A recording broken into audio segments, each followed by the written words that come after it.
Selamat sore Bapak Ibu peserta webinar kami hari ini. Selamat datang di acara kami hari ini. Alhamdulillah, puji syukur patut kita panjatkan kepada Tuhan Yang Maha Esa, karena hanya kehendaknya lah acara webinar ini dapat terselenggara dengan lancar. Pertama-tama perkenalkan, saya Triwijayanti Hapsari yang akan menjadi host pada acara webinar kita hari ini. Sebelumnya, izinkan kami mengucapkan terima kasih atas waktu yang sudah diluangkan oleh Bapak Ibu sekalian, sudah mau mengikuti acara webinar perdana kami hari ini dari PT Aplikasi Evolusi Indonesia, atau yang lebih familiar dengan alat tes kami, yaitu ikut psikotes, dengan tema hari ini yaitu berkomunikasi efektif dengan tipe kepribadian DISC. Webinar hari ini kita akan membahas cara kita berinteraksi dengan orang banyak yang memiliki tipe kepribadian DISC. Apa sih itu DISC? Tentunya ini juga perlu Bapak Ibu sekalian ketahui dalam menghadapi seseorang di dalam lingkungan pekerjaan ataupun sehari-hari. Kami berharap dengan mengikuti webinar ini, Bapak Ibu sekalian akan mendapatkan wawasan dan pandangan baru, serta juga dapat mengaplikasikannya secara langsung di kehidupan dan saat berinteraksi dengan orang lain. Baik, sepertinya langsung saja kita mulai acara ini ya, dengan topik berkomunikasi efektif dengan tipe kepribadian DISC. Jika Bapak Ibu ada pertanyaan, Bapak Ibu dapat menanyakan langsung kepada narasumber kita pada sesi tanya jawab hari ini dengan cara tulis di kolom chat. Untuk lebih detailnya, langsung saja kami serahkan waktu dan tempatnya kepada narasumber kita hari ini, yaitu Ibu Yulita Rosaria Silalahi, MPSI. Silakan Ibu Yulita. Ya, terima kasih kepada Ibu Moderator. Selamat siang semuanya. Selamat siang Bapak Ibu peserta webinar pada siang hari ini. Saya mohon tanya dulu kepada Ibu Moderator, ini suara saya bisa dengar terjelas? Ya, jelas Ibu. Oke, baik. Sebelum saya mulai, apa saya sudah diberikan akses untuk bisa sharing materi? Sudah Ibu. Bisa Ya? Ya. Baik. Saya akan share materinya ya Bapak Ibu.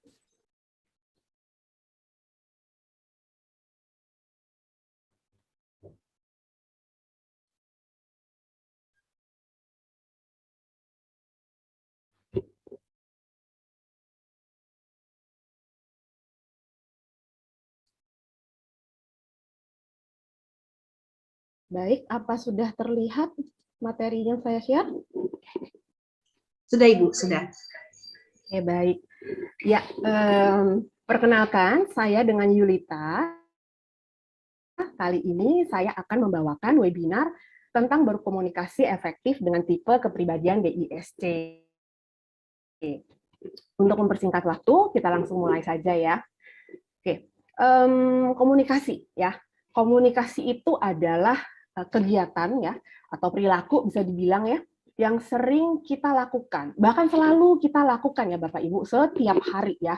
Kita lakukan dengan keluarga kita di rumah, kita lakukan dengan teman kita lakukan dengan rekan-rekan kerja kita, dan bahkan kita juga melakukan komunikasi dengan masyarakat secara lebih umum ya, secara lebih luas setiap hari. Karena kita manusia kan makhluk sosial ya. Jadi pasti kita akan melakukan komunikasi, perlu berkomunikasi begitu ya. Nah, komunikasi kita juga beragam ya. Ada komunikasi yang bentuknya singkat atau cuma ngobrol-ngobrol non formal. Ada juga kalau misalnya dalam konteks pekerjaan, biasa komunikasi itu lebih formal dan bisa dibilang lebih kompleks ya pada settingan-settingan pekerjaan tertentu. Misalnya kita sedang rapat, membicarakan suatu proyek.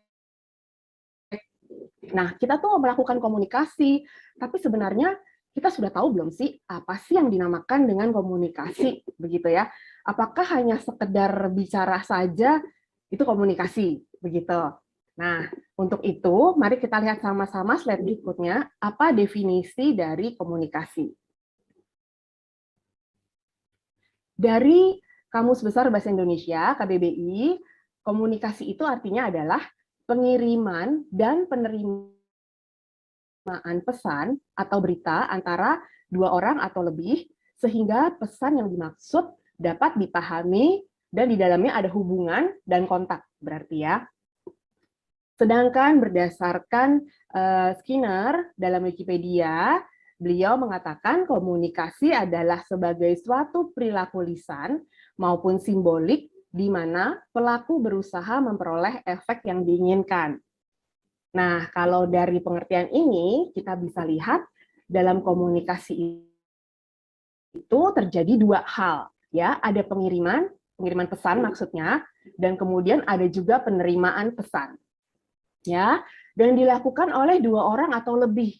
Jadi kalau kita bicara sendiri, ngoceh sendiri, nah itu namanya bukan komunikasi ya. Nah, kemudian syarat lainnya adalah pesannya ini harus dapat dipahami, ya, harus dapat dimengerti, sehingga dalam komunikasi ini ada hubungan, ada timbal balik, ya. Nah, ini adalah arti komunikasi, begitu ya. Tapi tidak jarang juga ya, kita kalau di tempat kerja begitu ya, kita dengar mungkin rekan kerja kita atau mungkin atasan kita bicara seperti ini. Saya kayaknya sudah pernah sampaikan deh itu ke dia. Kenapa ya? Kok belum dikerjakan juga tugas itu? Misalnya begitu ya. Nah, kadang-kadang kita bingung ya, apa yang salah gitu ya? Apa yang kurang begitu kan? Apakah waktu saya ngomong dia tidak memperhatikan, atau ketika saya bicara saya yang salah bicara begitu ya. Dan juga kan kadang-kadang terjadi miskomunikasi atau misunderstanding begitu ya dalam kita komunikasi sehari-hari. Nah, hal-hal seperti ini yang menjadi catatan untuk kita mempertanyakan balik ke kita, apakah kita sudah melakukan komunikasi yang efektif? Ya, karena kalau komunikasi itu tidak efektif, ya tentunya tujuan tidak tercapai ya. Dan ini sangat fatal akibatnya. Misalnya kita dalam dunia pekerjaan, kita sedang membicarakan suatu proyek, komunikasinya nggak efektif, nggak nyambung, ya proyeknya bisa sulit untuk dijalankan atau tersendat begitu ya. Demikian juga halnya kalau dalam hubungan, misalnya hubungan antar keluarga yang bukan pekerjaan, kalau komunikasinya tidak efektif, pastinya nanti ada masalah juga di kemudian hari. Begitu. Nah, apa sih yang dinamakan dengan komunikasi efektif? Kita harus tahu juga ya, apakah hanya sekedar kita menganggap diri kita sudah oke bicara tapi orang lain tidak paham atau bagaimana? Saya akan share slide selanjutnya. Nah, ini adalah definisi dari komunikasi efektif. Pertama, komunikasi efektif terjadi bila pesan yang ingin disampaikan oleh orang yang menyampaikan pesan dapat dipahami oleh si penerima pesan sama persis dengan maksud orang yang tadi menyampaikan pesan. Ya, jadi nggak berbeda. Ya, kalau orang yang mendapatkan pesan tidak paham, itu berarti menyampaikan maksud saya orang yang menerima pesan itu dia salah paham gitu ya, atau kurang paham. Nah, itu juga komunikasinya tidak efektif. Ya. Kemudian pengertian yang kedua adalah kedua pihak yang berkomunikasi dapat memahami pesan yang disampaikan masing-masing pihak. Ya, jadi harus dua pihak nih sama-sama paham. Jangan cuma satu pihak saja yang paham. Ya, kalau cuma satu pihak yang paham, ini namanya tidak komunikasi efektif juga. Ya, jadi semua pihak yang terlibat dalam komunikasi harus sama-sama paham. Tentunya pasti kita ingin ya komunikasi kita tuh efektif, begitu ya. Karena kan kita nggak mau ya, misalnya, aduh, udah ketemu, udah menyiapkan waktu, dan juga pasti kita menyiapkan energi kita, kok dia nggak paham, begitu ya. Loh, kok komunikasinya tidak efektif? Sangat disayangkan. Pasti kita ingin ya komunikasi kita selalu efektif dengan siapapun, begitu ya. Mungkin pada kali ini kita akan lebih banyak bicara pada konteks tempat kerja ya, di dunia kerja. Walaupun memang komunikasi efektif tidak terbatas hanya pada settingan tempat kerja ya. Juga sesuai dengan Oke. Nah, bagaimana sih cara melakukan komunikasi yang efektif? Nah, ada caranya nih, karena komunikasi efektif itu nggak bisa tiba-tiba otomatis terjadi begitu saja sebenarnya. Ya, komunikasi efektif itu perlu diusahakan untuk bisa terjadi. Ya, bagaimana nih caranya kita bisa mengusahakan komunikasi kita bisa efektif? Pertama, kita harus mengenal lawan bicara kita dulu. Begitu. Kalau kita nggak kenal kita bicara dengan siapa, nah setiap orang kan beda-beda ya. Bisa-bisa kita nggak pas nih cara ngomongnya sama orang yang mau kita ajak bicara. Begitu. Kemudian yang kedua, jadilah pendengar yang baik. Ya, sudah pasti ya, kalau kita tidak memperhatikan, kita tidak mendengar, ya pasti sulit ya untuk menjalin komunikasi yang efektif. Untuk webinar kali ini, saya akan fokus bicara pada poin yang pertama, untuk mengenal lawan bicara. Ya, nah, mengenal lawan bicara ini caranya pasti beragam. Ya, kalau kita ada anggota keluarga atau teman baik yang kita sudah kenal dari dulu, ya sudah lama kita kenal, sepertinya mengenal mereka itu sudah mudah ya, karena kita sudah kenal lama, sudah sering berinteraksi. Nah, tetapi kalau untuk rekan kerja yang baru kenal, atau misalnya apa ya, rekan kerja itu sudah kerja sama kita lama, cuma interaksi kita tidak intens gitu ya, tidak intens setiap hari ada komunikasi yang terus-menerus begitu ya. Kita pasti perlu adanya suatu bantuan lah istilahnya ya, untuk bisa mengenal lebih baik begitu ya. Karena ini penting nih, kita harus kenal lawan bicara kita untuk kita bisa melakukan komunikasi efektif. Tetapi sebelumnya ada satu poin yang juga penting. Ya, apa ya? Sebelum kita mengenal lawan bicara kita, kita sendiri juga harus mengenal diri kita sendiri. Jadi, kita tahu nih, kita ini orangnya seperti apa atau tipenya seperti apa, sehingga kalau kita ketemu orang yang tipenya seperti apa lagi, enaknya bagaimana nih? Ya, jadi kita perlu mengenal lawan bicara kita dan sebaiknya juga mengenal diri kita sendiri. Nah, kali ini saya akan share salah satu cara dari beberapa cara yang atau metode yang ada begitu ya untuk mengenal lawan bicara, yaitu adalah DISC. Ya, saya rasa DISC ini sudah cukup umum ya untuk digunakan ya oleh kita semua dalam settingan pekerjaan juga. Ya, saya singgung sedikit mengenai DISC. DISC adalah alat untuk memahami tipe-tipe perilaku dan gaya kepribadian. Ya, ini ditemukan oleh Bapak William Marston di Harvard pada tahun 1928 dan ini terus validasi sehingga akurasinya terakhir yang saya tahu adalah di 90%. Jadi lumayan ya. Dan juga penggunaannya, maksudnya ketika kita mengikuti tesnya itu relatif dengan waktu yang relatif singkat ya, tidak begitu sulit mengerjakan tesnya ya. Baik, slide berikutnya. Nah, apa sih tujuan kita menggunakan DISC begitu ya? Tujuannya ada beberapa nih. Yang pasti yang positif ya untuk kita. Pertama, hasil dari DISC itu bisa membantu memahami diri kita sendiri dan diri orang lain. Nah, itu yang paling penting. Ya, yang dipahami itu biasanya adalah kalau dalam settingan dunia kerja, itu memahami gaya orang tersebut bekerja, gaya orang tersebut mendekati dan menyelesaikan tugas. Begitu ya, dan pasti di dalamnya juga ada bagaimana mereka berkomunikasi. Ya.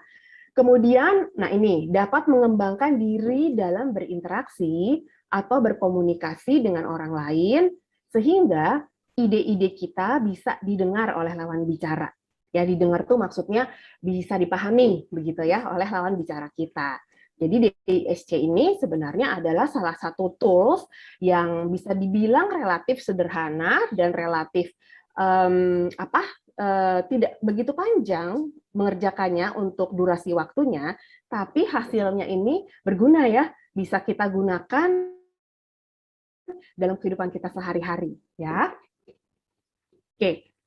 Nah, DISC ini ada dimensinya begitu ya. Dimensi behavior-nya ini kalau kita lihat di layar ini, D dan I di bagian atas ya tulisannya outgoing and fast pace, dan di bagian bawah tulisannya reserve and slow pace. Lalu di bagian kiri task oriented dan di sisi kanan people oriented. Nah, ini bagaimana nih maksudnya? Nah, maksudnya secara umum keempat tipe ini dibagi dalam dimensi-dimensi ini. Jadi kalau kita lihat tipe D dan tipe I yang di atas ini, mereka itu tipe orang yang outgoing, ya, bisa dibilang seperti orang-orang ekstrovert, ya, dan mereka fast paced. Jadi kalau bekerja ini relatif cepat, ya, dalam memutuskan segala sesuatu biasanya juga mereka relatif cepat. Ya, nah kalau untuk yang di bawah, yang tipe C dan tipe S, mereka itu tipe-tipe orang yang biasanya reserve. Reserve itu lebih ke dalam atau bisa dibilang tipe yang cenderung introvert dan juga slow pace. Kalau bekerja itu relatif temponya lebih lambat ya. Nah, sisi kiri task oriented.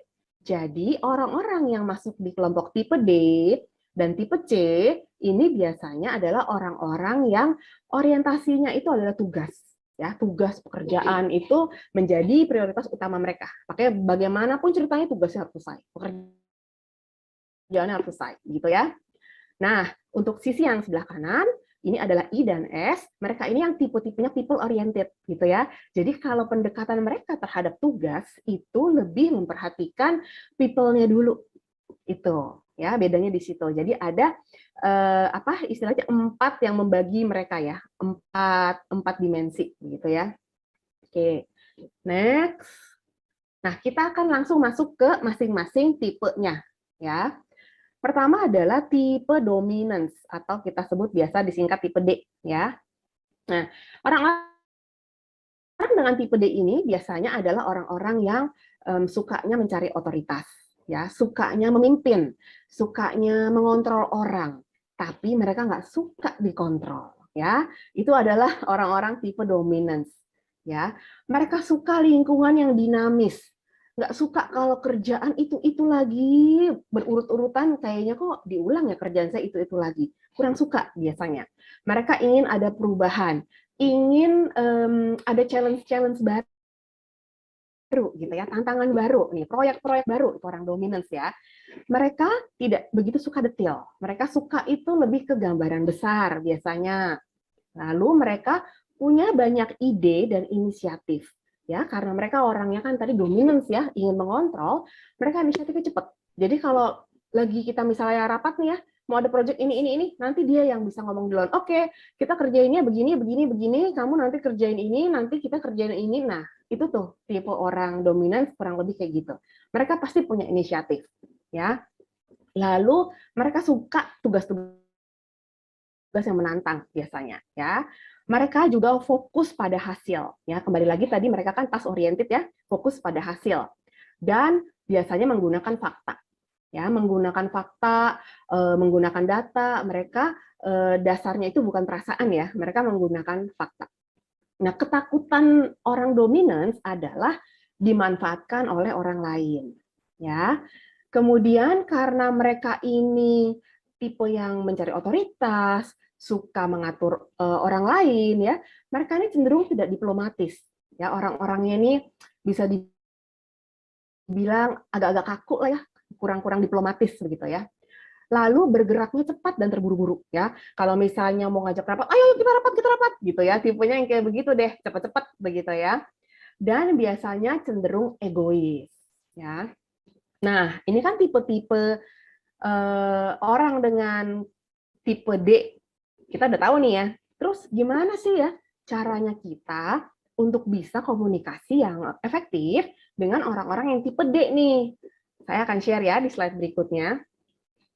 Nah, caranya adalah pertama, hindari bicara dengan obrolan basa-basi atau membangun hubungan pribadi ya.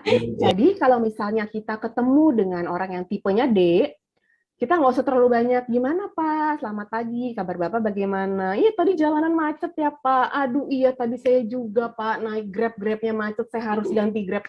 Nah dia kurang suka tuh yang kayak begitu. Ya, dia sukanya bicara langsung pada inti permasalahannya. Ya, langsung pada inti permasalahannya. Dan bicaranya jelas, spesifik, to the point ke inti permasalahan. Jadi jangan muter-muter, begitu ya. Dan bicara gambaran besar. Mereka lebih suka bicara gambaran besar daripada bicara detil-detil yang kecil-kecil, begitu. Lalu karena mereka ini kan orangnya tipenya suka mendominasi ya, suka mengatur orang. Nah, berikanlah mereka alternatif dan pilihan untuk nanti mereka yang putuskan.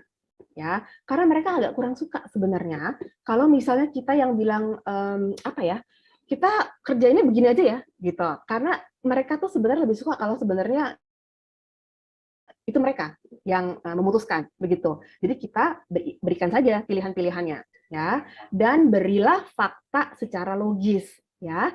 Karena orang-orang dengan tipe D ini bergerak berdasarkan fakta, bukan berdasarkan feeling atau perasaan. Ya, jadi kalau orang-orang tipe D itu tidak setuju atau menolak sesuatu, itu pasti dasarnya adalah fakta, ya, bukan sesuatu yang dasarnya adalah feeling atau perasaan, ya. Dan orang-orang tipe D ini biasanya relatif cepat nih, kalau buat keputusan ini pasti relatif cepat. Ketika berbicara, ketika rapat, mungkin di saat itu juga dia udah bisa kelihatan nih, dia bisa buat keputusan. Ya, ini adalah orang D, ya. Next, tipe influencing atau disingkat tipe I. Nah, orang ini bebas kontrol juga, ya. Tidak terlalu suka dikontrol juga. Nah, dia juga tidak terlalu suka hal detil.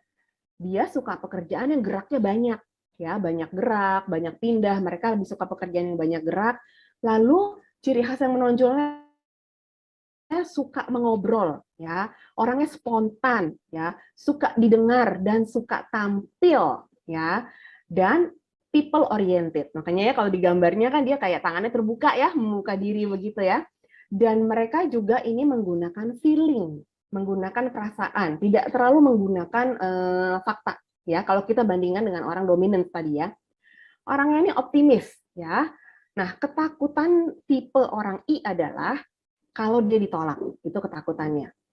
Nah, di sisi lain, dia ini tipe yang mudah terdistraksi dan kadang disorganized. Disorganized tuh gini, misalnya pada hari yang baru di pagi-pagi dia udah susun agenda ya. Nanti saya jam 9 mau kerjain ini, jam 10 kerjain ini, jam 11 kerjain ini. Tiba-tiba di tengah-tengah jam tersebut ada rekan kerjanya mungkin ya yang telepon, yuk kita kesini yuk kerjaan yang lain. Dia bisa tuh, oh ya udah ya deh ikut aja deh. Nah itu biasanya tipe-tipe orang yang I, ya. Kemudian mereka juga lebih banyak menghabiskan waktu untuk interaksi dengan orang lain daripada mengerjakan tugas. Karena tadi ya mereka tuh people oriented, ya, suka ngobrol. Jadi tanpa mereka sadari, mereka bisa lebih banyak menghabiskan waktu itu untuk ngobrol-ngobrol, untuk interaksi dibanding ngerjain tugasnya. Ya, ini adalah tipe orang I ya. Nah, bagaimana ya cara komunikasi yang efektif dengan tipe I? Nah, beda dengan tipe D tadi. Kita justru dengan tipe I mulailah pembicaraan dengan membangun hubungan pribadi. Obrolan basa-basi ini justru penting buat orang tipe I, ya, tanya kabar begitu, mereka suka ditanyain seperti itu, ya. Justru jangan langsung masuk ke inti permasalahan bila dengan tipe I. Kemudian siap-siap nih Bapak Ibu kalau ngobrol sama orang tipe I, siapin waktu lebih lama karena mereka suka ngobrol, ya. Jadi bisa meleset nih waktu kita untuk ngobrol sama mereka atau untuk rapat sama mereka, ya. Dan berikanlah perhatian yang memang tulus ya kepada orang tipe I untuk membangun engagement. Karena bagi mereka kan mereka ini people oriented ya. Kalau mereka sudah engage, ini tuh akan gampang nih untuk kita ngomongin inti masalah, untuk kita nanti memutuskan sesuatu, itu akan lebih mudah karena dia sudah merasa engage sama kita lawan bicaranya, ya. Lalu mereka lebih suka ditanya ide, bicarakan tentang ide. Biasa orang tipe E idenya banyak, ya. Kemudian bisa bicara juga mengenai perasaan. Mereka lebih ke perasaan, ya, bukan utamanya data, tapi perasaan biasanya. Dan arahkan mereka, bantu mereka untuk mengambil tindakan. Jadi kayak membuatkan step-step gitu ya untuk bantu mereka buat tindakan dan follow up mereka. Karena mereka kan kebanyakan ide ya. Dan kalau ngobrol juga suka panjang ya. Nanti bisa-bisa mereka kelamaan gitu, kebablasan untuk mengambil tindakan ya. Kemudian berilah penghargaan kepada mereka, lebih spesifik penghargaan dalam bentuk pujian. Mereka tuh sangat suka kalau diberi penghargaan dalam bentuk pujian. Berikutnya, nah ini adalah tipe orang dengan kepribadian steady atau S, ya. Nah, orang-orang ini ingin mendapatkan rasa nyaman, kestabilan. Ini ciri khasnya banget ya. Kestabilan itu adalah sesuatu yang mereka inginkan ya. Terus orangnya juga tuh tenang, orangnya sabar gitu ya. Terus tipe-tipe orang yang berpikir logis dan penuh pertimbangan ya. Dia ini sebenarnya pendengar yang baik nih. Tipe steady ini pendengar yang baik. Dan mereka biasanya cenderung menghindari konflik. Kalau bisa jangan konflik deh. Nah, itu orang-orang steady maunya kayak begitu tah. Dan mereka ini memperhatikan juga kebutuhan orang lain. Misalnya ada teman kantor kita yang misalnya laptopnya bisa tiba-tiba rusak atau mati gitu ya, dia bisa datang tuh nyamperin, gimana laptopnya sudah on lagi belum, sudah benar belum, apa kamu butuh bantuan. Nah itu biasa orang-orang steady bisa seperti itu ya. Ketakutan mereka adalah kehilangan rasa aman ya. Nah mereka ini tidak suka perubahan karena kan maunya stabil nih ya, orang steady maunya stabil. Mereka tuh nggak suka perubahan. Ketika ada sesuatu yang berubah, mereka sulit nih untuk menentukan prioritas. Jadi bingung gitu, berubah. Jadi yang mana dulu nih, gitu ya. Nah, inilah tipe-tipe orang yang kalau misalnya dalam tim kerja, misalnya ada seorang atasan gitu ya, meminta mungkin tim bawahannya untuk melakukan sesuatu, tapi kalau misalnya berubah-berubah gitu ya, tipe steady ini agak susah untuk menyesuaikan, sehingga kayaknya kok lama banget ya dikerjain. Nah, kayak gitu. Atau kok kayaknya dia nggak mulai-mulai ya kerjanya, karena mereka itu tipenya steady, ya tipenya stabil. Begitu dirubah dikit atau seperti diganggu gitu ya, menurut mereka, nah itu mereka butuh waktu untuk adaptasi lebih lama. Nah berikutnya adalah tipe S ini adalah tipe yang sensitif ya, tipe orang yang sensitif dan peka terhadap perasaan, ya. Dan mereka ini fokus pada proses tipenya. Nah, gimana sih ya cara kita berbicara dengan orang tipe S atau tipe yang ingin stabil? Pertama, hindarilah berbicara cepat. Ya, karena kan kembali lagi kita ingat-ingat aja nih, si steady kan maunya nyaman ya. Nah, kita hindari berbicara secara cepat. Lalu, mulailah pembicaraan dengan membangun suasana yang nyaman sebelum masuk ke inti masalah. Ya, hindari meminta mereka untuk mengambil keputusan secara cepat. Karena mereka merasa kayak, aduh nggak enak banget sih ya, nggak nyaman nih saya harus cepet-cepet buat keputusan. Jadi hindari mereka tuh harus buru-buru buat keputusan di saat itu juga. Beri waktu kepada mereka. Lalu, kalau kita ingin menyampaikan suatu penolakan, coba kita pilih kata yang tepat. Karena tipe S ini tadi orangnya sensitif ya. Dan coba juga berikan instruksi atau arahan yang jelas dan spesifik. Karena mereka ini kan tipe-tipenya yang tadi ya, kalau misalnya ada perubahan butuh waktu lebih lama, adaptasinya lebih lama prosesnya. Nah, kalau kita bantu dengan memberikan instruksi dan arahan yang spesifik, itu membuat mereka bisa menjadi lebih cepat, ya. Dan ajukan juga pertanyaan yang spesifik. Kalau pertanyaannya umum, biasanya mereka menjawabnya seadanya, gitu. Karena mereka menghindari kalau saya kasih jawaban panjang, nanti feedback-nya banyak nih, nanti saya jadinya nggak stabil lagi nih. Nah, jadi mereka perlu ditanya yang spesifik kalau kita memang mengharapkan jawaban yang spesifik dari orang itu. Ya. Kemudian kalau kita mau interupsi pembicaraan dengan mereka, carilah saat yang tepat, momennya harus pas, dan cobalah kenali perasaan mereka. Jadi ketika kita bicara sama dia tuh saat itu perasaannya lagi apa sih, ya? Oke. Berikutnya, ini adalah tipe compliance atau C. Nah, orang-orang dengan tipe C ini, mereka tuh suka berpikir, suka menganalisa, dan kritis, ya. Suka hal-hal detail dan sistematis, ya. Kalau di kantor nih, tipe orang-orang yang mengikuti SOP sekali deh. Berpatokan pada peraturan, SOP, begitu ya. Dan mereka ini sukanya pekerjaan tuh yang jelas, gitu.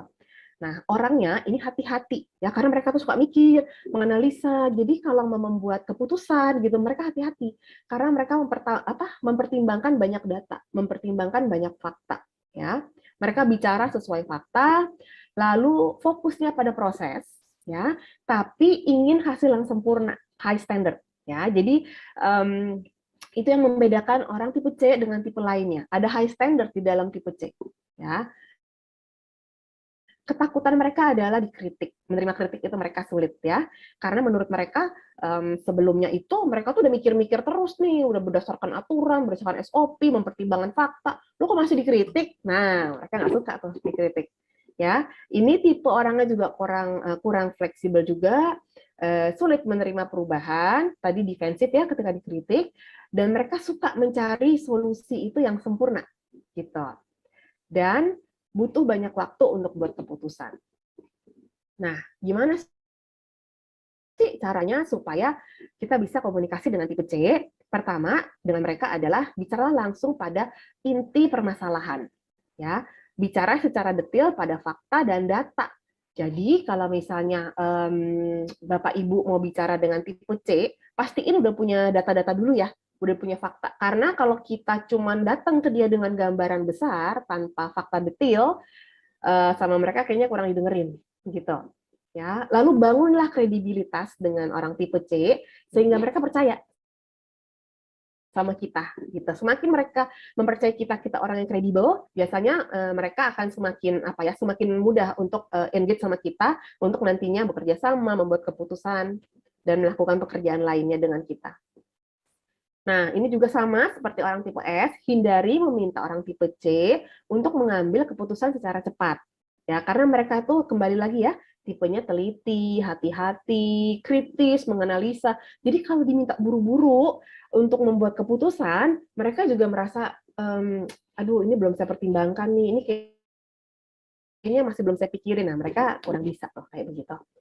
Kemudian perjelaslah target atau tujuan dan tenggat waktu untuk ambil keputusan.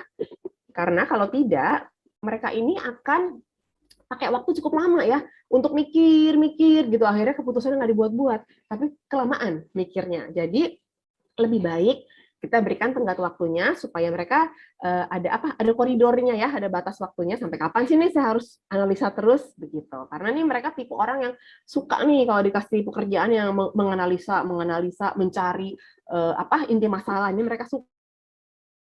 Nah, tapi kita kan butuh ada suatu keputusan kan? Nah, itulah yang kita bantu dengan memberikan target due date-nya gitu. Nah, tadi adalah sudah bermacam-macam tipologi orang ya melalui DISC, berdasarkan DISC, dan juga bagaimana cara kita berkomunikasinya. Jadi kalau kita lihat tadi adalah penting ya bagi kita semua untuk kita tahu kita berbicara dengan siapa, dia kira-kira termasuk tipe apa, sehingga untuk bisa komunikasi efektif, supaya nanti target pekerjaan kita tercapai, gimana nih caranya? Gitu. Jadi ini adalah hal penting yang bisa menjadi catatan kita semua, dan bisa dikembangkan gitu ya, karena ini adalah sesuatu yang sebenarnya bisa dikembangkan dan juga bisa dilatih. Begitu. Ya, dari saya, presentasi saya cukup sampai di sini. Saya kembalikan kepada Ibu Moderator. Terima kasih. Baik, terima kasih banyak nih Bu Yulita atas materi yang sudah disampaikan ya Bu ya. Ya, berarti kita bisa menangkap di sini ternyata mengenal orang lain dengan tipe kepribadian DISC itu juga ada cara-caranya ya Bu ya, agar komunikasi tersebut juga dapat tersampaikan dengan efektif. Baik, kalau begitu sekarang kita bisa masuk ke sesi tanya jawab nih Bapak Ibu. Jika ada pertanyaan, Bapak Ibu silahkan bisa langsung diajukan melalui kolom chat. Di sini sudah ada beberapa pertanyaan ya dari Saudara Eldan, Ibu Yulita. Pertanyaannya itu gimana caranya menurunkan sifat D kita, baik itu di tempat kerja maupun di rumah. Silakan Ibu Yulita bisa ditanggapi Bu, pertanyaan dari Saudara Elda Bu. Baik. Ya berarti ini saudara Ibu Elda ya, berarti sudah tahu ya kalau tipenya tipe diri sendirinya adalah tipe D begitu ya. Ini adalah sesuatu start yang baik begitu ya. Kita sudah tahu sendiri nih diri kita tuh tipenya yang D gitu ya. Kalau untuk cara menurunkan mungkin kita tadi ada tips-tipsnya ya. Tipe D pertama, kalau kita mau bicara sama orang lain mungkin kita bisa memperlambat tempo bicara kita, jangan terlalu cepat, beri kesempatan kepada orang lain juga untuk berbicara, beri kesempatan kepada orang lain juga untuk bisa berdiskusi dengan kita, sehingga nggak langsung kita yang cuma bicara, mendominasi pembicaraan, terus kita juga sendiri yang mengambil keputusan itu gitu. Jadi lebih banyak memberi waktu dan kesempatan kepada lawan bicara kita untuk mereka juga bicara dan mungkin bisa memberi kesempatan bersama-sama untuk mengambil keputusan begitu ya. Biasanya sih kurang lebih tipe D itu ada di situ dan memang nanti akan tergantung lagi ketemu lawan bicaranya itu tipe apa. Tapi secara umum dalam berkomunikasi kurang lebih yang bisa dilakukan adalah seperti itu. Baik Bu Yulita, terima kasih tanggapannya. Semoga sudah diterima ya dengan Ibu Elda nih. Baik, kita lanjut ya Bu ya di pertanyaan kedua. Ini ada pertanyaan dari Bapak Revin Bu. Jika saya baru ketemu orang, kira-kira ada hints atau tips nggak untuk screening kepribadian mereka supaya ada gambaran untuk saya bagaimana cara terbaik untuk berinteraksi dengan orang tersebut agar terjalin komunikasi yang efektif. Silakan Ibu Yulita, gimana nih tanggapannya Bu? Iya. Oke. Terima kasih pertanyaannya. Hints ya. Yang pasti sih kalau memang kita punya niat pengen tahu tipe orang lain, berarti kita memang harus lebih memperhatikan orang tersebut ya. Nah, biasanya kelihatan dari cara bicaranya, cara memutuskan sesuatu. Paling gampang kalau dalam keseharian ya, misalnya di kantor ya, kita mau makan siang nih, terus nanti mau ngajak makan siang kan biasa kalau teman-teman kantor kan, yuk kita makan siang yuk gitu. Kalau misalnya lihat deh reaksi paling gampang, kalau ada orang yang jawab makan siang di mana, aku terserah aja deh, ngikut aja terserah, itu biasanya tipe S. Ya kurang lebih seperti itu. Kalau tipe C nanti biasanya mereka udah googling ya atau cari data. Kalau di restoran yang ini begini menunya ini, di restoran yang ini cari data dari bermacam-macam sumber tuh yang C ya. Nah, kalau misalnya nanti tipenya dominan, biasa langsung ngomong, kita makan di sini aja yuk, gitu. Dia yang nentuin, gitu. Jadi kurang lebih sebenarnya dari hal sehari-hari itu bisa kelihatan, gitu ya. Kayak tipe D itu lebih mau cepet, kalau tipe S itu lebih tenang, kalau tipe E itu lebih penampakannya lebih warm sama orang lain ya.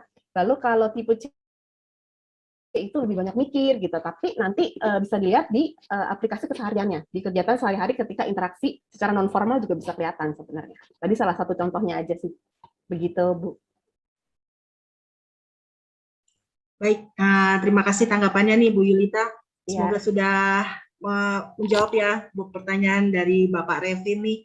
Ini Bu, selanjutnya nih ada pertanyaan lagi dari Bapak Kennedy Kurniawan, Ibu. Saya ingin bertanya, apa memungkinkan seseorang memiliki setiap tipe dari DISC? Monggo Ibu Yulita bisa ditanggapi Ibu. Oke, tadi dari Bapak Kennedy ya. Mungkin Bapak Kennedy tadi waktu saya presentasi mikir, oh saya ada di D, saya ada di I, saya ada di S, saya ada di C gitu ya. Betul Pak. Jadi sebenarnya setiap kita itu punya D, I, S, dan C gitu. Tapi yang membedakan adalah besar presentasenya, kadarnya gitu. Makanya kenapa kalau kita lagi membaca materi atau tadi dengerin saya jelasin, pasti ada yang berpikir kok saya di D juga ya, kok saya I juga ya, kok saya S juga gitu, dan kadang-kadang saya C juga gitu ya. Jadi sebenarnya setiap kita ada porsi-porsinya. Tapi kita lebih banyak atau porsi lebih besar di mana? Begitu. Yang membedakan di situ sih, Bu. Demikian, Bu. Baik, gimana Pak Kennedy, semoga sudah terjawab ya Pak ya pertanyaannya. Baik Bu Yulita, nih ada sedikit lagi pertanyaan dari Ibu Mira. Selamat siang, saya ingin bertanya, apakah normal saat berinteraksi dengan orang tipe kepribadian kita kita berubah, misal kita awalnya tipe S, lalu berhadapan dengan orang lain dan menyamakan tipe orang lain berubah menjadi C. Terima kasih. Bagaimana itu Bu Yulita? Kamu udah nggak selesai? Ini maksudnya kita berubah tipe ketika kita bertemu dengan orang lain dengan satu orang itu saja maksudnya ya?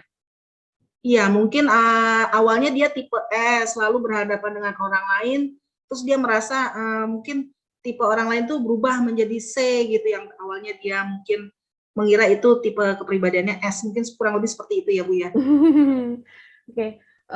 Oke, yang saya paham dari pertanyaannya, sebenarnya ini begini, tipe ini bisa berubah, tipe kepribadian ini bisa berubah sejalan dengan tuntutan lingkungan, begitu.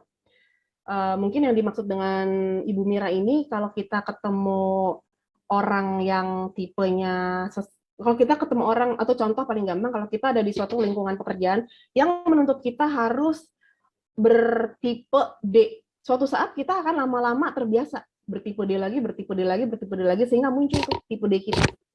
Gitu. Bisa jadi begitu, juga bisa jadi bisa begitu. Karena kita manusia itu ada kemampuan untuk menyesuaikan diri ya. Itu pasti ada. Gitu ya Bu ya. Jadi memang tipe kepribadian itu kita bisa berubah ya Bu ya. Bisa. Untuk tipe kepribadian sendiri itu kalau dari lingkungan kerja di mana yang seumpamanya awalnya kita mempunyai kepribadian S, terus dengan lingkungan kerja yang beda gitu, itu apakah bisa membawa perubahan menjadi nanti mungkin suatu saat dia di psikotes lagi akan berubah gitu Bu? Pertanyaan yang bagus. Ya, hasil tes DISC itu sejalan dengan beriringnya waktu itu bisa berubah, begitu. Biasanya tapi ada satu yang dominan, begitu. Nah, satu yang dominannya ini itu relatif sulit berubah, itu relatif menetap. Jadi kan kadang tipenya campuran tuh. Saya misalnya contoh, ada orang tipenya D dan C gitu. Salah satunya biasanya itu ada tipe dominannya dia, gitu, yang relatif menetap di dia. Tapi tipe yang satunya lagi ini bisa berubah-ubah tergantung dia lagi ada di lingkungan mana yang menjadi lingkungan utama dia ya, di mana dia setiap hari berinteraksi sama orang yang itu lagi, tempat yang itu lagi terus-terusan gitu ya. Itu bisa pelan-pelan nanti mereka jadi berubah juga, sehingga itu yang membuat nanti orang di tes DISC lagi, mungkin dalam jangka waktu yang tidak berdekatan ya, kok bisa berubah ya, gitu. Begitu Bu. Baik, jadi lingkungan itu juga bisa merubah tipe kepribadian seseorang ya Bu ya tentunya ya. Baik. Terima kasih nih Bu Yulita, tambahan pertanyaan dari sayanya.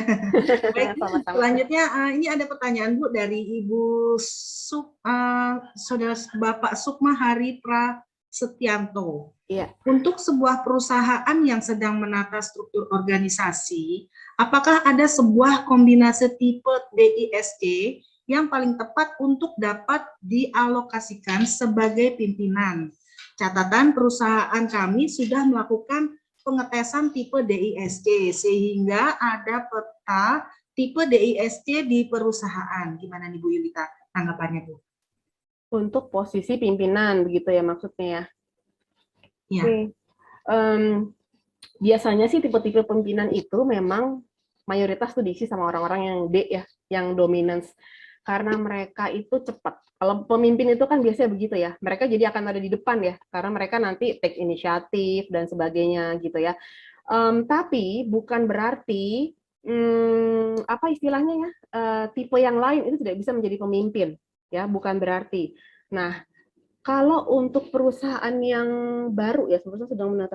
Kalau untuk perusahaan yang baru, mungkin akan lebih baik kalau tipe-tipe pemimpinnya itu tipe D gitu ya, karena biasanya perusahaan yang baru itu kan dia baru mau memulai gitu ya. Beda halnya kalau misalnya ada perusahaan yang sudah lama berdiri, sudah stabil, segala sesuatunya sudah jelas, SOP-nya jelas, panduannya jelas begitu ya. Itu agak lebih mudah karena ada sesuatu yang membantu gitu ya. Tapi kalau misalnya masih baru, mungkin tipe-tipe D ini masih lebih dibutuhkan gitu. Tentunya untuk mencari seorang pemimpin, pasti kan kita nggak cuma berdasarkan tipe DISC-nya aja ya, pasti ada dilihat kemampuan-kemampuan dia yang lain begitu ya, untuk kita lihat apakah cocok gitu ya pada posisi sebagai pemimpin di perusahaan tersebut begitu. Tapi dalam suatu kalau pemimpinnya itu ada beberapa di misalnya kan biasa kalau peer bisa manajer ada beberapa orang gitu misalnya ya, beragam di SC itu akan lebih enak sebenarnya karena mereka akan saling melengkapi. Karena kebayang kalau semuanya D gitu ya, ketika rapat semuanya mendominasi. Kalau misalnya tipenya nanti misalnya berkumpul semuanya C gitu ya, ketika rapat semuanya mikir, akhirnya nggak kelar-kelar gitu. Kalau bisa dicampur beberapa sebenarnya akan lebih baik sih. Gitu. Tentunya dengan pertimbangan tadi ya, bukan cuma di SC-nya, tapi dilihat aspek kemampuan yang lain juga ya untuk posisi tersebut. Begitu, Bu. Baik, terima kasih Bu Yulita. Mungkin Pak Sukma Hari Prasetya sudah ini ya Pak ya, udah terwakili nih jawabannya nih, sudah terpuaskan nih dengan jawaban Bu Yulita. Kita boleh lanjut ya Bu ya dengan pertanyaan selanjutnya. Ini dari Bapak Muhammad Aji.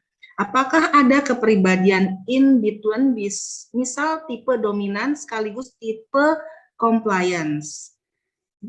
Ada. Itu ada, bisa. DC itu ada. Terjadi. Memang manusia itu sebegitu uniknya ya, diciptakan Tuhan. Jadi bisa terjadi. Ada orang tipenya DC itu ada. Begitu, Bu. Baik, selanjutnya nih Bu Yulita ada lagi nih pertanyaan dari Ibu Linda Ananda. Berapa lama untuk kita dapat tes DISC lagi dari tes pertama kalinya? Dan misalkan pada awal tes hasil DISC kita D dan C, apakah jika kita dites kembali bisa ada perubahan sesuai dengan pengaruh lingkungan pekerjaan dan tekanan di pekerjaan? Bagaimana nih Bu? Bisa ditanggapi Bu? Kalau untuk waktu pengetesan, kalau memang ini di perusahaan yang sama ya, biasanya sih kurang lebih sekitar 2 tahun kali ya, kalau mau diulang gitu ya, kalau ada kebutuhan untuk mengetes lagi kurang lebih sekitar 2 tahun. Nah, tadi pertanyaannya jika kita tes kembali bisa ada perubahan? Bisa ada perubahan, pasti bisa. Karena pengaruh lingkungan betul dan tekanan pekerjaan betul bisa berubah.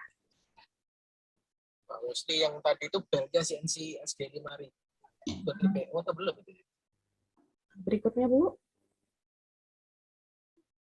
Baik, berarti ini jawaban pertanyaan mirip dengan sebelumnya ya Bu ya, memang bisa berubah ya untuk tipe kepribadian itu sendiri ya, dari tadinya dia mungkin S bisa berubah menjadi C atau seperti itu, kurang lebih dari faktor lingkungan juga ya Bu Yulita ya. Tapi kembali lagi ya Bu, biasanya kan kita agak jarang orang murni ya, murni D gitu ya, biasa campuran. Nah ketika campuran biasanya ada satu nih yang tipe porsi besarnya yang biasa relatif menetap, biasanya begitu harusnya. Gitu. Yang lebih dominannya ya Bu ya. Gitu ya. Baik. Ini Bu Yulita ada pertanyaan selanjutnya nih dari Ibu Putri Kalista. Saya ingin bertanya, apakah Moody bisa menentukan karakter di DISC? Misalnya mengikuti tes DISC saat moodnya sedang baik, hasilnya jadi D dan I. Pada saat unmood berubah hasilnya bukan itu, artinya berapa persen akurasinya hasil dari tes DISC tersebut? Silakan Ibu, bisa ditanggapi Ibu Yulita. Oke, baik. Tes DISC ini kan lebih self report ya. Kita yang menjawab untuk diri kita sendiri gitu ya. Kalau misalnya pada saat pengerjaan tes tidak maksimal, itu biasanya kita sebut tuh mengerjakan tes tidak maksimal. Ya berarti hasilnya tidak maksimal. Ya, tidak maksimal itu dalam kategori apa ya? Itu ya, mungkin lagi tidak mood, bisa misalnya dia lagi lapar ya, lagi kurang tidur atau lagi sakit. Nah, itu hasilnya tidak maksimal. Hasil tes tidak maksimal itu ketika beda hari mereka dites dan mereka dalam settingan sedang maksimal bisa berubah. Gitu, Bu. Baik, terima kasih Bu Yulita atas tanggapannya. Semoga bisa terjawab ya Bu ya tadi atas pertanyaannya sebelumnya. Baik nih Bu Yulita, ada lagi nih pertanyaan dari Bapak Tato Dwi. Pertanyaan adalah di dalam software tes DISC yang saya punya itu ada 3 grafik yang keluar, yaitu Max Public Self, Core Private Self, dan Mirror perceived self. Bagaimana maksudnya dengan uraian dari ketiga aspek tersebut? Silakan Ibu, bisa ditanggapi Ibu Yulita. Oke, kalau di ini lebih ke tesnya berarti ya. Kalau tes DSC itu kan hasilnya ada 3 grafik ya. Grafik pertama itu kan bagaimana saya menampilkan diri saya kepada orang lain, begitu. Orang lainnya itu lebih ke orang-orang yang tidak dekat dengan saya. Biasanya begitu. Misalnya apa ya? Tidak dekat dengan saya, misal saya dengan dosen saya, itu saya tidak dekat dengan dia, gitu ya. Bagaimana saya menampilkan diri ke orang-orang yang tidak dekat dengan saya. Nah, yang grafik kedua itu adalah bagaimana saya menampilkan diri di dalam tekanan, biasanya ketika saya ada masalah, ketika saya dalam tekanan, gitu ya. Lalu yang ketiga itu yang bagaimana saya apa istilahnya tuh bagaimana saya melihat diri saya sendiri kalau itu ya. Jadi dari ketiga itu nanti akan dilihat dari masing-masing itu yang mana sih kalau dalam situasi yang ini kita gimana, dalam situasi yang dalam tekanan kita akan keluar yang mana, kurang lebih seperti itu sih. Baik, terima kasih Bu Yulita. Semoga Pak Tato bisa terjawab ya Pak ya pertanyaannya sebelumnya. Ini Bu Yulita ada lagi nih pertanyaan terakhir dari Bapak Agus Putra. Izin bertanya Ibu, sebagai pemangku MSDM, saya personal kerap kali kesulitan dalam mengerjakan DISC itu sendiri. Karena polanya, prosesnya A sampai Z sudah hafal betul. Apakah ada tools psikotes lainnya yang tepat untuk comparing hasil dari DISC ini? Bagaimana Bu Yulita? Maksudnya nih yang mengikuti tesnya udah hafal gitu jawabannya? Ya, mungkin sudah pernah melakukan beberapa kali, jadi udah hafal gitu Bu ya sama tesnya ini. Gitu. Betul. Iya. Mungkin ada compare untuk alat tes lain atau bagaimana ini Bu? Baik, ini kan pada prinsipnya DSC itu adalah tes kepribadian ya. Tes kepribadian itu kan ada beragam ya. Ada tes 16 PF juga begitu ya. Sebenarnya bisa dicoba tools yang lain yang alat-alatnya ini nanti hasilnya ke tipologi kepribadian yang mengelompokkan orang ke beberapa tipe-tipe begitu. Tapi kalau misalnya yang ikut tes ini udah hafal nih semua kunci jawaban berbagai tes karena kayaknya udah sering dites begitu ya. Yang enak sih sebenarnya kalau memungkinkan ya, ngeceknya bisa pakai tes misalnya tes proyeksi atau tes grafis karena biasanya itu agak sulit dihafal orang ya dan relatif lebih sulit untuk direkayasa lah begitu. Tapi kalau yang modelnya yang lebih simpel yang juga istilahnya memilih aja jawabannya yang bukan proyeksi, bisa dicoba tes-tes lain yang nantinya tuh ujungnya ke profiling ke tipe-tipe kepribadian. Ada beberapa kan ya. Nanti bisa dicek juga di ikut psikotes ya.